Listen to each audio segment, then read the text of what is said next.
So let's move into module 5, and that's preparing for your podcast interview. And we'll break this up into 2 sections. One is technical and one is you. So let's go into this. So first of all, these are like the questions we're often asked. Well, what's the best mic to use? Again, going through Ray and Maria's program, they gave us a few options. But here's the thing. You can start off mid-range, okay? And I use a Blue Yeti mic. That's my, where I started off. I have that mic for quite a while. And, as you get better, you can kind of invest a little bit more, especially if you're doing multi-person interviews in the same room. You may want to have a better setup here. But if you're starting off, around $100, $150, you can get yourself a really good mic for the purposes of almost 80% of the podcast you're ever going to do. Next question we are going to need is a camera. And I'm going to give you a couple of options here. One is the Logitech C920S and Logitech C930E. I have the 920S, and I believe Ray is using the 930E. Very similar, but 930E gives you a little bit more wider field of view. Where I'm sitting right now, the setup I have, I actually need to keep the field of view a little bit tighter. I'll show you why in just a minute. Lighting. I use a studio type setup at home because we do a lot of videos as well. We can also get away with a ring light on your tabletop. Okay, so one of those 2 options will suffice, but you definitely want to invest a little bit in good lighting. That can make the big difference between looking professional and looking amateur. Internet connection. I don't have this luxury because where my modem sits is quite far from where my office is, but if your modem is close by, you definitely want to hardwire yourself in. That's going to give you the best connectivity possible. And what I like to do, I don't always do it, self-confession, but when my awareness is there, I like to do a speed test about 2 hours before I'm going to be doing something live. And the reason being, reason why it's 2 hours is if you find that your speed is slow, you have a couple of hours to address it. Okay, so you want to basically look at your upload speed is what's important here, and anything kind of around that 4 mega Mbps is what you're looking for.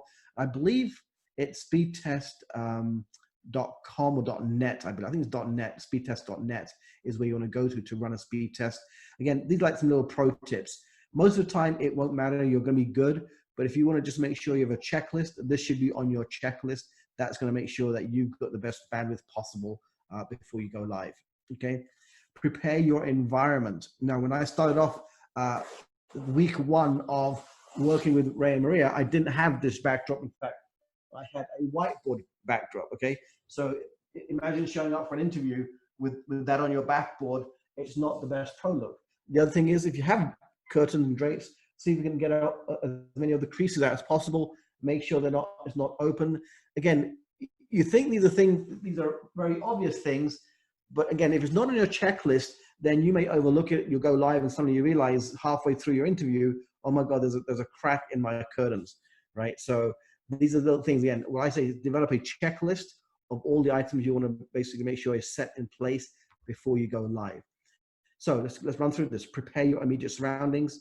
Make sure you're not disturbed. So a lot of us now working from home, home offices.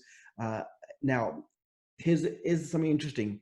A study just kind of came out recently that if you have children and pets in regular kind of meeting interactions, not a problem.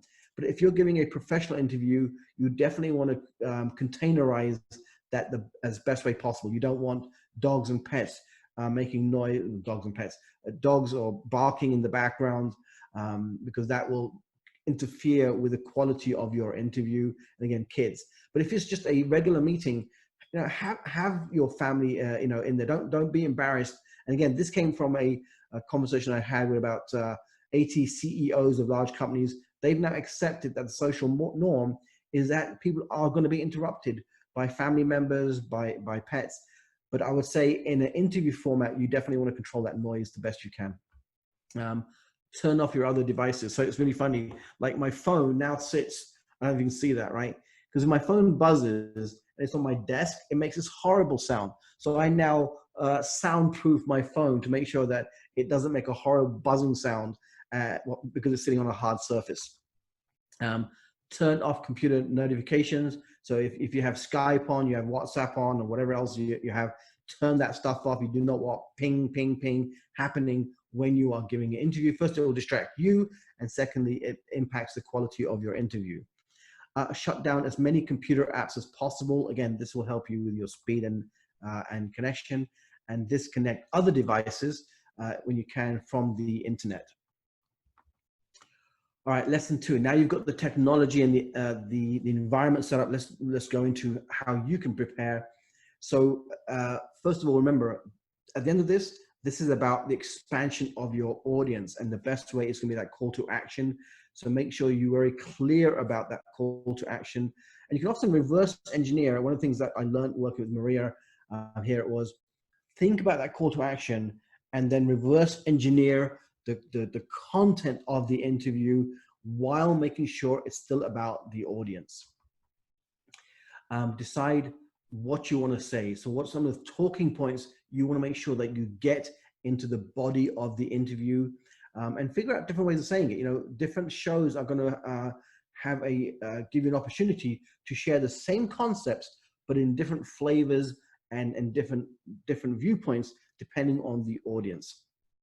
So these are very common questions that you may ask, or you may want to tell the interviewer to ask you. How did you get started? Tell us more about what you do. How can you help listeners with their problems? And by the way, all of this stuff are in the guide. So do not try and write these down frantically.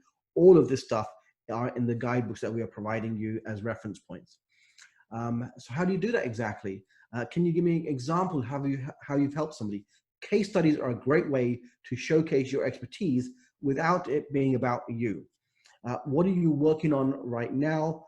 Is there anything else I should have asked you? This is a great question to add in there, because often show hosts will go off track and they'll just meander. They won't look at your questions. But if you include this as one of the questions to ask you, they're giving you kind of that kind of open ground to say whatever you want to say that can bring the audience back to listening to what you really want to tell them in the first place. And of course, the call to action: how can people find out more about you? It's important to make sure that is one of the questions that you are asked.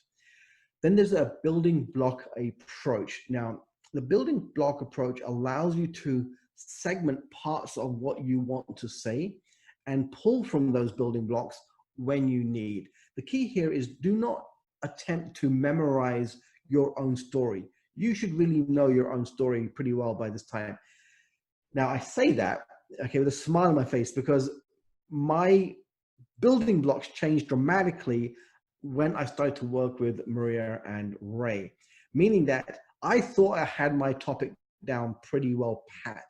But as I started to share more about my what I do, I listened back to my first few interviews, like, well, that's kind of boring. Or, yeah, I'm not really jiving with this topic. Why? Because if you're going to be doing this really as a strategic part of what you do, you're going to be telling the same information over and over again. So you want to make sure that you find the right topic that you get jazzed about when you share. You want to enjoy this process.